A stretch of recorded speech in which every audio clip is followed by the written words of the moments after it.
Diabetic பேஷண்ட்ஸ்க்கு வந்து ரொம்ப ரொம்ப நல்லது. அவங்களுக்கு ஒரு வரப்பிரசாதம் என்றே சொல்லலாம். அவங்களுடைய சுகரை இது வந்து குறைச்சி கொண்டு வந்துடும். அதிகமாக சாப்பிட்டாலும் எதுவும் செய்யாது. ஒரு கப் சாதத்துக்கு 2 கப் காய் வச்சு சாப்பிட்டாங்கன்னா அவங்க உடல் என்றென்றும் ஆரோக்கியமாக இருக்கும். சுகர் ஏறவே ஏறாது. இந்த சுரைக்காய் வதக்கலை நம்ம எப்படி செஞ்சோன்றதை வாங்க வீடியோவில் போய் பார்க்கலாம். ஃப்ரெண்ட்ஸ், எல்லோருக்கும் வணக்கம். உங்கள் எல்லோருக்கும் நான் ரொம்ப ரொம்ப நன்றி சொல்ல கடமைப்பட்டிருக்கேன். ஏன்னா நீங்கள் எல்லோரும் எனக்கு சப்ஸ்கிரைப் பண்ணி உங்களுடைய முழு ஆதரவை கொடுத்ததுனால தான் இன்றைக்கி 500 சப்ஸ்கிரைபர்கள் வந்து எனக்கு வந்திருக்காங்க. ரொம்ப மகிழ்ச்சியாக இருக்குது. இன்னும் உங்களுடைய ஆதரவை எனக்கு கொடுங்க. நிறைய என்னுடைய வீடியோக்களை பார்த்து எனக்கு சப்ஸ்கிரைப் பண்ணுங்கள். நன்றி நன்றி நன்றி. உங்களுக்கு எவ்வளோ நன்றி சொன்னாலும் பத்தாது. ரொம்ப ரொம்ப நன்றியை தெரிவிச்சுக்கிறேன். இன்றைக்கி நம்ம பார்க்க போகிற வீடியோ என்னன்னு பார்த்தீங்கன்னா, சுரைக்காய் வதக்கல். சுரைக்காய் நம்ம சாம்பார் வச்சுருப்போம், பொரியல் பண்ணியிருப்போம், கூட்டு பண்ணியிருப்போம். அப்படியெல்லாம் சாப்பிட்றத விட இந்த சுரைக்காயை வதக்கி சாப்பிட்டிங்கன்னா ரொம்ப ரொம்ப உடலுக்கு ஆரோக்கியமானது. டயபெட்டிக் பேஷண்ட்ஸ் வந்து இந்த காயை இந்த மாதிரி வதக்கி சாப்பிட்டாங்கன்னா அவங்களுக்கு சுகர் லெவல் வந்து அதிகரிக்காது. சுகர் லெவலை கண்ட்ரோல் பண்ணக்கூடிய ஒரு காய். அதே மாதிரி கிரியேட்டின் வந்து கண்ட்ரோல் பண்ணக்கூடிய ஒரு காய். சிறுநீரகத்தை பாதுகாக்கக்கூடிய ஒரு காய் இந்த சுரைக்காய்.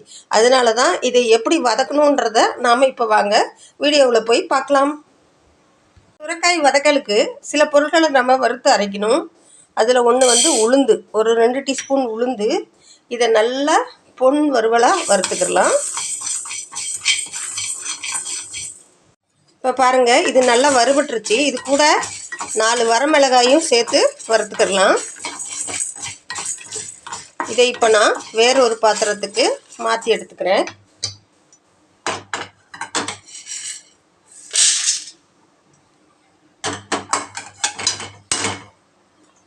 அது கூடவே 2 டீஸ்பூன் வெள்ளை எள்ளு சேர்த்துருக்கேன். நீங்கள் கருப்பு எள்ளு கூட சேர்த்துக்கிடலாம். எள்ளு நல்லா பொரியட்டும். இப்போ எள்ளு பாருங்கள் நல்லா பொரிஞ்சிருச்சு. இதையும் ஆற வச்சு அரைச்சி எடுத்துக்கிடலாம்.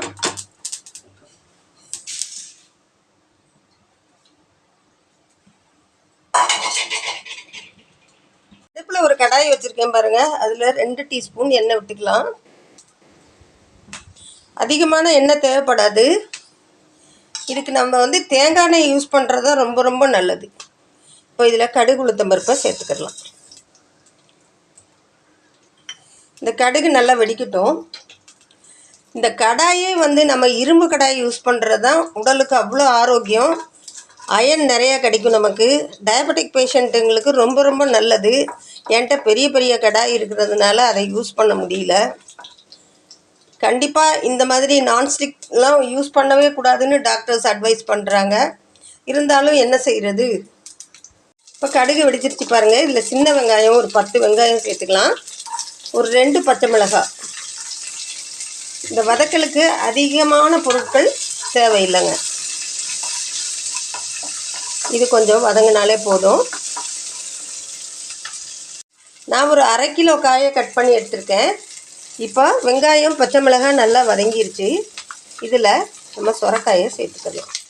இப்படி பெரிய துண்டுகளாக தான் சுரைக்காயை போடணும்னு டாக்டர்ஸ் அட்வைஸ். சின்னதாக நறுக்குனிங்கன்னா அதில் உள்ள சத்துக்கள் போயிடும்னு சொல்கிறாங்க. அதனால தான் நான் கொஞ்சம் பெருசாகவே கட் பண்ணி எடுத்திருக்கேன். இதை நல்லா கிளறி விட்டுக்கலாம்.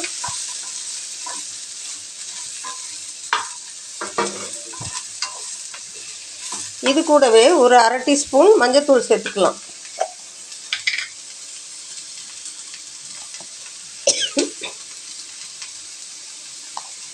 இதுக்கு தேவையான அளவு உப்பு சேர்த்துக்கலாம்.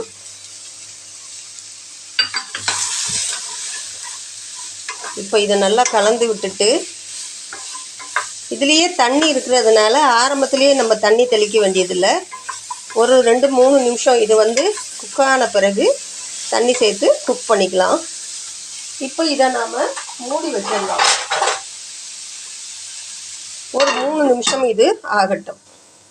இப்போ 3 நிமிஷம் ஆயிடுச்சு. ஓப்பன் பண்ணிக்கலாம். இங்கே பாருங்கள், சுரைக்காயிலேயே தண்ணி இருக்கிறதுனால நம்ம தண்ணி விடாமலே இதில் தண்ணி இருக்குது பாருங்கள். இதுக்கு லேசாக ஒரு 2 ஸ்பூன் தண்ணி தெளித்தோம்னாவே போதுமானது. மறுபடிக்கும் இதை நம்ம மூடி வச்சிடலாம்.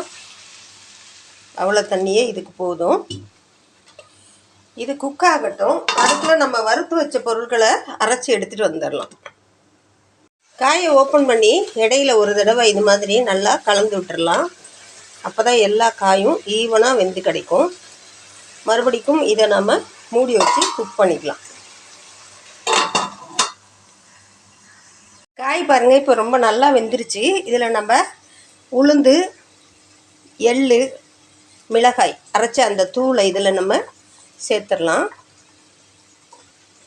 நீங்கள் விரும்பினா 1 டீஸ்பூன் தேங்காய் கூட சேர்த்துக்கலாம். ரொம்ப ரொம்ப டேஸ்ட்டாக இருக்கும். சால்ட்டு இந்த சமயத்தில் செக் பண்ணி பார்த்துக்கோங்க. ரொம்பவே ஒரு டேஸ்டான சுரைக்காய் வதக்கல் இப்போ நமக்கு ரெடி ஆகுது. இப்போ இதில் நம்ம கருவேப்பிலையை இப்போ கிள்ளி போட்டுக்கலாம். நல்ல மணமாக இருக்கும். 1 டீஸ்பூன் தேங்காய் துருவல் இதில் நான் சேர்த்துக்கிறேன். இதுவும் டேஸ்ட்டுக்காக தான். ரொம்ப நல்லா டேஸ்ட்டாக இருக்கும். அவ்வளோதாங்க, நம்மளுடைய சுரைக்காய் வதக்கல் ரெடி ஆயிடுச்சு. நான் வேறு ஒரு பாத்திரத்துக்கு மாற்றிட்டு உங்களுக்கு காமிக்கிறேன். நம்ம மற்ற காய்கறிகளை செய்யும்போது பார்த்திங்கன்னா அதில் நிலக்கடலையை பொடி பண்ணி போடுவோம், பொட்டுக்கடலையை பொடி பண்ணி போடுவோம். ஆனால் இது ரொம்ப ரொம்ப ஹெல்த்தியாக எள்ளும் உளுந்து பருப்பும் நம்ம இதில் பொடி பண்ணி போட்டிருக்கோம். இதே மாதிரி நீங்கள் செஞ்சு பாருங்கள். அந்த டேஸ்ட் உங்களுக்கு ரொம்ப ரொம்ப பிடிச்சிருந்துச்சுன்னா கமெண்ட்டில் எனக்கு சொல்லுங்கள். ஃப்ரெண்ட்ஸ், இந்த வீடியோ உங்களுக்கு பிடிச்சிருந்துச்சுன்னா லைக் பண்ணுங்கள், உங்கள் ஃப்ரெண்ட்ஸ் அண்ட் ஃபேமிலிக்கு ஷேர் பண்ணுங்கள், கமெண்ட் பண்ணுங்கள், சப்ஸ்கிரைப் பண்ணுங்கள், பக்கத்தில் இருக்க பெல் ஐக்கானை மறக்காமல் கிளிக் பண்ணுங்கள். தேங்க்யூ.